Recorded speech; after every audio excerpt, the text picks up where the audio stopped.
गरुड़ का पराक्रम। राम और लक्ष्मण की नागपाश से मुक्ति। हनुमान गरुड़ संवाद। श्री राम लक्ष्मण के नागपाश में बंधने के बाद युद्ध समाप्त हो जाता है और लंका की सेना अपने नगर में वापस लौट जाते हैं।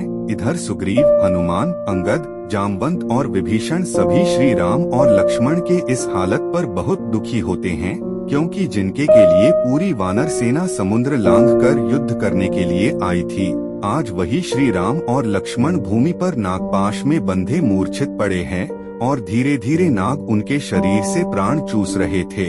श्री राम की सेना में पूरी तरह शोक सागर में डूब जाते हैं। किसी को भी श्री राम और लक्ष्मण को इस संकट से बाहर निकालने में का रास्ता नहीं सूझ रहा था।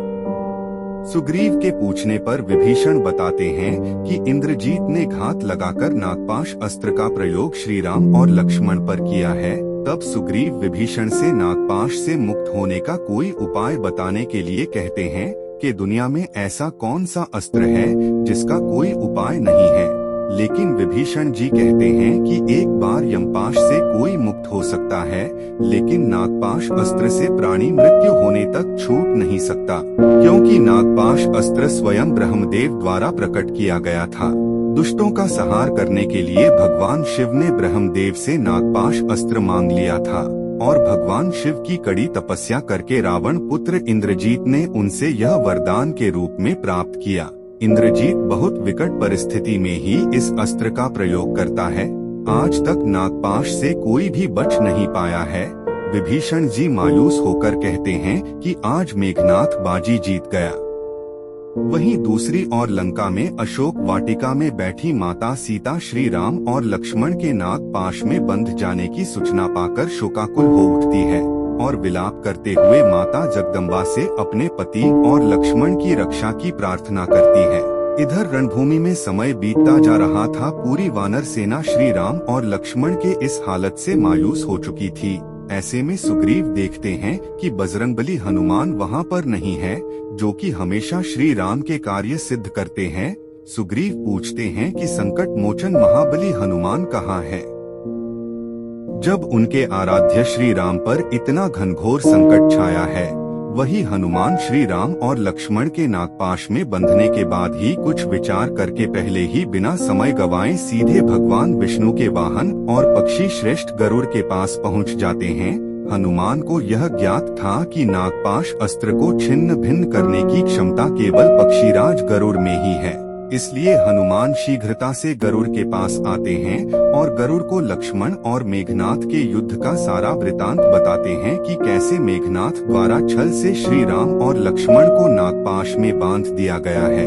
हनुमान गरुड़ देव से प्रार्थना करते हैं कि वह शीघ्रता से उनके साथ चले और श्री राम और लक्ष्मण को नागपाश से मुक्त करने की कृपा करें। शुरुआत में तो गुरुदेव आनाकानी करते हैं, लेकिन वहाँ पर देव ऋषि नारद भी आ जाते हैं और वे भी गरुड़ को समझाते हैं कि इस समय भगवान विष्णु ने धरती से असुरों का नाश करने के लिए श्री राम के रूप में अवतार लिया है। इसलिए आपका परम धर्म यही है कि इस वक्त पवन पुत्र हनुमान की सहायता करें। देव ऋषि नारद के समझाने के बाद गरुड़ उनसे सहमत होते हैं और हनुमान के साथ चलने के लिए मान जाते हैं। इधर समस्त वानर सेना हताश होकर किसी चमत्कार के होने की प्रतीक्षा कर रही थी। अचानक वे सभी देखते हैं कि पवन पुत्र हनुमान पक्षीराज गरुड़ को लेकर आकाश मार्ग से आ रहे हैं। पक्षीराज गरुड़ को देखकर सभी प्रसन्न हो जाते हैं। राम और लक्ष्मण के पास आते हैं। गरुड़ अपने पंजों और चोंच से श्री राम और लक्ष्मण के ऊपर लिपटे हुए सभी जहरीले नागों को मारकर हटा देते हैं और श्री राम और लक्ष्मण नागपाश से मुक्त कर देते हैं। नागपाश से मुक्त होते ही दोनों भाई चेतना में आ जाते हैं और उठ खड़े होते हैं। श्री राम बड़े सहज भाव से पूछते हैं कि क्या हो गया था। तब सुग्रीव उन्हें बताते हैं कि मेघनाथ ने आप दोनों को नागपाश अस्त्र द्वारा बांध दिया था।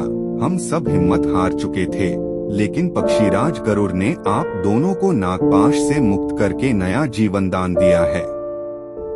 तब श्री राम पक्षीराज गरुड़ का धन्यवाद करते हैं और बोलते हैं कि हे पक्षीराज, हमारा और आपका कोई संबंध न होते हुए भी आपने निश्चल भाव से हमारे प्राणों की रक्षा की है। हम सदैव आपके आभारी रहेंगे।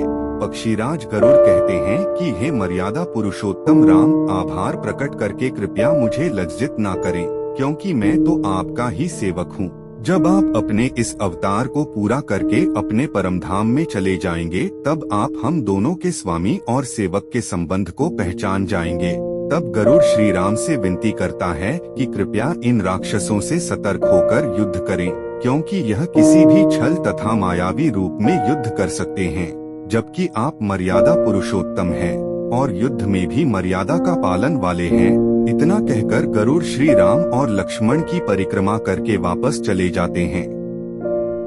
श्री राम और लक्ष्मण को सकुशल देखकर पूरी वानर सेना हर्षोल्लास से भर जाते हैं और वे श्री राम के नाम के जयकारे लगाने लगते हैं। जय श्री राम तथा जय सिया राम के नारों से पूरा आकाश गूंज उठता है। वही लंका में जब रावण वानर सेना का जयनाथ तथा जय सिया राम के नारे सुनता है तो उसके नींद उड़ जाती है। तब वह अपने गुप्तचर को बुलाता है और पूछता है कि शत्रु सेना इतनी रात को जयनाद क्यों कर रही है। तब रावण का गुप्तचर बताता है कि राम और लक्ष्मण पर जो संकट आया था वह टल गया है, इसलिए पूरी वानर सेना खुशी से जयनाद कर रही है। तब रावण पूछता है कि यह असंभव है, नागपाश से कोई भी मुक्त नहीं हो सकता, यह संभव कैसे हुआ। तब गुप्तचर शुक रावण को बताता है कि विष्णु के अवतार गरुड़ ने राम और लक्ष्मण को नागपाश से मुक्त कर दिया है।